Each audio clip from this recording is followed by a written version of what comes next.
So hello everyone, welcome back to my channel Bankers Info. I hope you people are doing well.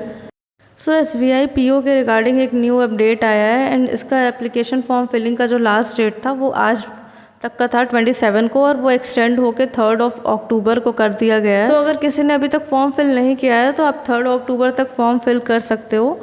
अब इसके बाद हम SBI PO के to do list की बात कर लेते हैं। अभी से आपको अपने आप को प्रीलिम्स प्लस मेंस दोनों के लिए तैयार रखना होगा एंड उसके लिए आपको क्या चीज़ें करनी चाहिए वो सारी चीज़ें हम इस वीडियो में डिस्कस करने जा रहे हैं। एंड इसमें अगर हम प्रीलिम्स की बात करें तो प्रीलिम्स आप स्टार्ट करो नवंबर में आप डेली एक मॉक दो। उसके बाद आप उसको डेली एनालाइज भी करो कि कौन से सेक्शन में आप लैग कर रहे हो, कहाँ पे आपको और वर्क करने की ज़रूरत है एंड उस टॉपिक का या फिर उस सेक्शन का केवल आप सेक्शनल मॉक लगाओ। बहुत ज़्यादा आपको मॉक्स नहीं दे रहे हैं, आपको जो वीक सेक्शन है उसी पे फोकस करना है सिर्फ प्रीलिम्स के लिए। इसमें मैं मेंस का नहीं बोल रही हूँ, सिर्फ प्रीलिम्स के लिए आपको जो भी टॉपिक वीक है उसका सेक्शनल मॉक लगाना है। इसके अलावा यहाँ सिंप्लीफिकेशन के अप्रॉक्सीमेशन के बहुत ज़्यादा क्वेश्चन नहीं आते हैं, तो यहाँ स्पीड मैथ्स पे बहुत ज़्यादा फोकस मत करना आप लोग। जब प्रीलिम्स के मॉक्स लगाना स्टार्ट करो तो आप फोकस रखो कि आप जो मॉक लगा रहे हो उसमें आप कौन से टॉपिक में लैग कर रहे हो। मैक्सिमम लोग एरिथमेटिक में लैग करते हैं। अगर आप एरिथमेटिक में लैग कर रहे हो तो इसके क्विजेस लगाओ। जो टॉपिक में लैग कर रहे हो उस टॉपिक को 1 आवर अलग से पढ़ो एंड फिर उसके मॉक्स में देखो कि उस टॉपिक में इम्प्रूवमेंट हो रहा है कि नहीं। एंड कोशिश करो कि आपकी जो परसेंटाइल है वो 90% से ज़्यादा जाए, तो आपके चांसेस ज़्यादा रहते हैं। परसेंटाइल मैटर करता है, स्कोर्स मैटर नहीं करते हैं। स्कोर आपके 40 भी आ रहा है लेकिन अगर आपका परसेंटाइल 95 प्लस है तो आपके अच्छी प्रिपरेशन है, आपकी प्रीलिम्स की तैयारी काफ़ी सही चल रही है। लेकिन अगर आपके 40 मार्क्स ही आ रहे हैं लेकिन आपके परसेंटाइल 60% है तो फिर वो आप कहीं ना कहीं लैग कर रहे हो। प्रीलिम्स अगर आप क्लियर नहीं करोगे तो आप मेंस नहीं दे पाओगे एंड अगर आप मेंस की प्रिपरेशन नहीं करोगे ढंग से तो प्रीलिम्स अच्छे से प्रिपेयर करने का कोई मतलब नहीं रहेगा। तो आपको दोनों चीज़ों को बहुत अच्छे से बैलेंस करना होगा। अभी हम मेंस के बारे में बात कर लेते हैं जो कि सबसे ज़्यादा इम्पॉर्टेंट होता है। ये सितंबर मंथ चल रहा है, सितंबर से आप स्टार्ट कर दो इसको पढ़ना। अभी हम सेक्शन वाइज बात कर लेते हैं। सेक्शन वाइज हम सबसे पहले स्टार्ट करते हैं इंग्लिश आपको कैसे प्रिपेयर करना है। तो इंग्लिश के लिए आपको जो 3 महीने कंसिस्टेंटली करना होगा वो है रीडिंग। एंड SBI PO में तो इतने टफ कॉम्प्रिहेंशंस आते हैं कि आपको समझ में नहीं आएंगे। 2-3 पैराग्राफ से ज़्यादा आएगा तो आप कंफ्यूज हो जाओगे कि इसमें हम कैसे क्या समझे। तो उसके लिए आपको रीडिंग की अभी से प्रैक्टिस करनी होगी ताकि अगर आपको बहुत टफ से टफ भी पैसेज मिल जाएगा तो आपको सोचना ना पड़े, आपको वहाँ पे समझने में बहुत ज़्यादा टाइम ना जाए। तो ये चीज़ आप करो। द हिंदू से आप स्टार्ट मत करना अगर आप बिगिनर हो तो।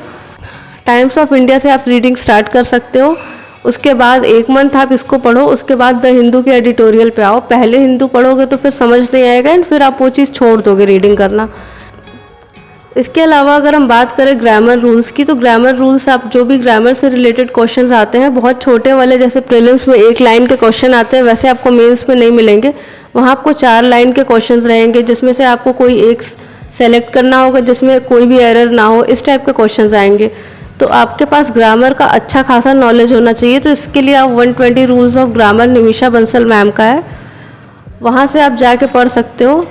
एंड एक चीज़ और है, मेंस में ग्रामर ही सब कुछ नहीं होता है। इसका वेटेज आपका 5 से 10 मार्क्स होगा, ये भी बहुत ज़्यादा है। 5 मार्क्स होगा मैक्स टू मैक्स। तो पूरा फोकस आपको इस पे नहीं रखना है, आपको पूरा फोकस रखना है रीडिंग पे एंड उसके बाद ग्रामर पे एंड उसके बाद आप जो भी मिसलेनियस क्वेश्चंस आते हैं वो उसके क्विज़ेस लगाओ।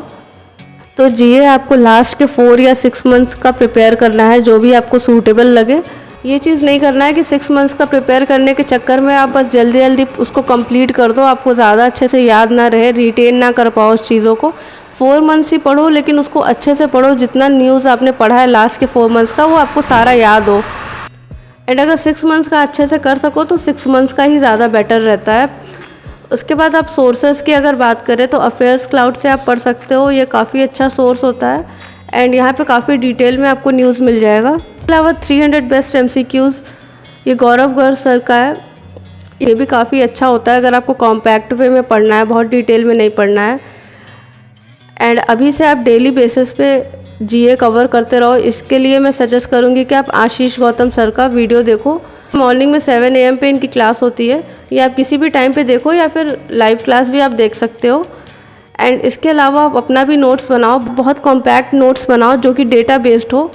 बहुत ज़्यादा डिटेल नोट्स ना बनाओ जिसमें आपका पूरा टाइम वेस्ट हो। जो डेटा बेस्ड हो, जैसे इकोनॉमी से रिलेटेड न्यूज़ है, बैंकिंग से रिलेटेड न्यूज़ है, जिसमें आपका जीडीपी प्रोजेक्शंस होता है, या फिर सीपीआई डब्ल्यूपीआई का डेटा, जीएसटी कलेक्शन का डेटा, या रैंक एंड इंडेक्सेस का डेटा, ये सारी चीज़ें आप नोट करो। ये सबसे ज़्यादा इंपॉर्टेंट होते हैं।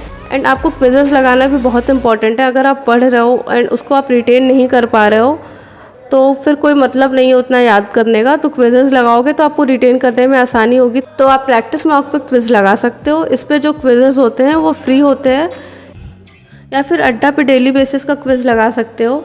इसके अलावा टेलीग्राम पे भी आपको बहुत सारे सोर्सेज मिल जाते हैं जहाँ पे डेली क्विज़ होता है, तो आप वो भी फॉलो कर सकते हो। अभी बात कर लेते हैं रीजनिंग की। रीजनिंग में हम लोग पजल्स एंड सीटिंग अरेंजमेंट हमेशा से लगाते आए हैं प्रीलिम्स के लिए, लेकिन मेंस के लेवल का हम लोग जल्दी लगाते नहीं हैं, जल्दी उठाते ही नहीं उसको सॉल्व करने के लिए, क्योंकि वो काफ़ी टाइम टेकिंग होते हैं एंड देखने से ही लगता है कि वो हो नहीं पाएगा। बट वो डर आपको मेंस आने से पहले ख़त्म करना है। सो इसीलिए आप डेली बेसिस पे कोशिश करो कि कम से कम एक पज़ल एंड एक सीटिंग अरेंजमेंट जो कि मेंस लेवल का हो और जो आपको क्वेश्चन लगे कि हाँ ढंग का क्वेश्चन है, एटलीस्ट इतना शुरू करो। फिर सेकेंड वीक से आप 5 पज़ल एंड 5 सीटिंग अरेंजमेंट, वो भी मेंस लेवल के, आपको डेली लगाने हैं। ये चीज़ आप 3 मंथ करोगे। ये जो आपको 3 मंथ का टाइम मिल रहा है उसमें आप डेली बेसिस पे 5 puzzle 5 seating arrangement mains level के आप लगाओ। छोटे बड़े जैसा भी आपको मिक्स करके लगाना है वैसे लगाओ, या फिर मेमोरी बेस्ड वाले क्वेश्चंस उठा के लगाओ। लास्ट में दिसंबर में आप मिसलेनियस क्वेश्चंस लगाना स्टार्ट करो, जो कि कोडेड इनइक्वालिटी या फिर कोडेड टाइप के जितने क्वेश्चंस होते हैं वो सारे लगाओ। इसके अलावा इनपुट आउटपुट वाले क्वेश्चंस लगाओ, ये भी बहुत फंसते हैं। एंड बहुत लोगों का लॉजिकल रीजनिंग भी फंसता है, इसके क्वेश्चंस हमेशा गलत हो जाते हैं। एंड इसमें मेरा भी हमेशा गलत हो जाता था पहले, बट इसके मैंने बहुत ज़्यादा प्रैक्टिस की है। तो अभी कुछ क्वेश्चंस जो कि स्टेटमेंट एजम्पशंस वाले मेरे, या फिर इम्प्लिसिट एक्सप्लिसिट वाले क्वेश्चंस होते हैं, उस टाइप के क्वेश्चंस मेरे बन जाते हैं। तो इस पर आपको प्रैक्टिस करनी पड़ेगी। ये आपको एक दिन में नहीं आएगा, तो आप इसको भी 1 मंथ अच्छे से प्रैक्टिस करो, जितना आपको समझ में आए, जहाँ से भी आपको इसके क्वेश्चंस मिले। आजकल टेलीग्राम पे या फिर बहुत ऐसे सोर्सेज है जहाँ पे आपको फ्री में पीडीएफ्स मिल जाते हैं। एंड अगर हम बात करें क्वांट्स की, तो क्वांट्स में बहुत लोगों को होता है कि अरिथमेटिक डीआई, ये चीज़ बहुत लोग नहीं सॉल्व किए रहते हैं जब तक वो लोग प्रीलिम्स की प्रिपरेशन किए रहते हैं। तो आप अरिथमेटिक डीआई से स्टार्ट करो, फिर नॉर्मल डीआई भी लगाओ। एंड जितने भी तरह के डीआई होते हैं, टैबुलर या फिर पाई चार्ट जो भी होते हैं, ये आप इसको लगाओ 3 मंथ। इसमें बहुत ज़्यादा टारगेट मत रखो, एक क्वेश्चन ही डेली बेसिस पे लगाओ, सफिशिएंट है। एंड ये डेली बेसिस पे अगर आप एक क्वेश्चन भी डीआई का अटैम्प्ट कर लोगे मेंस लेवल का, तो आप मेंस में जब बैठोगे तो आपको क्वेश्चंस बहुत टफ़ नहीं लगेंगे, या फिर ऐसे नहीं लगेंगे कि आपको समझ में ही नहीं आ रहा है। लास्ट के जो 1 मंथ बचता है उसमें मैं सजेस्ट करूँगी कि मिसलेनियस क्वेश्चंस जैसे कि अरिथमेटिक के क्वेश्चंस होते हैं, ये लगाओ आप। इसमें आप अपना टारगेट सेट करो कि 1 वीक या 2 वीक आपको सिर्फ इसी के क्वेश्चंस लगाने हैं। फिर 2 वीक आप टारगेट सेट करो कि आपको और डेटा सफिशिएंसी के क्वेश्चंस लगाने हैं जो मिक्स टाइप के होते हैं। सो इस तरह से आप अपना टारगेट सेट करके इसको प्रिपेयर कर सकते हो। एंड अगर हम बात करें मॉक्स की, तो मॉक्स तो आपको देना सबसे ज़्यादा ज़रूरी है मेंस का, वरना आप एग्ज़ाम पैटर्न से अवेयर नहीं हो पाओगे। तो मॉक्स आपको 1 वीक में 2 मॉक देना है, ताकि आप जो भी चीज़ें पढ़ रहे हो उन सब चीज़ों की प्रैक्टिस कर सको। उसके लिए बहुत ज़रूरी है कि आप मॉक दो एंड अपना टाइम मैनेजमेंट करना सीखो। सो ये SBI PO के लिए ओवरऑल स्ट्रैटेजी थी, जो कि मैं खुद भी फॉलो करने वाली हूँ। एंड जो भी टारगेट मैंने सेट किया है उसको मैं डेली बेसिस पे कवर करूँगी। एंड पूरी कोशिश करूँगी कि कोई भी टॉपिक मेरा किसी भी दिन रह ना जाए, ताकि वो प्रिपरेशन मेरा IBPS PO में भी हेल्प करे। So all the best to everyone. Don't forget to like, share, subscribe to my channel Bankers Info.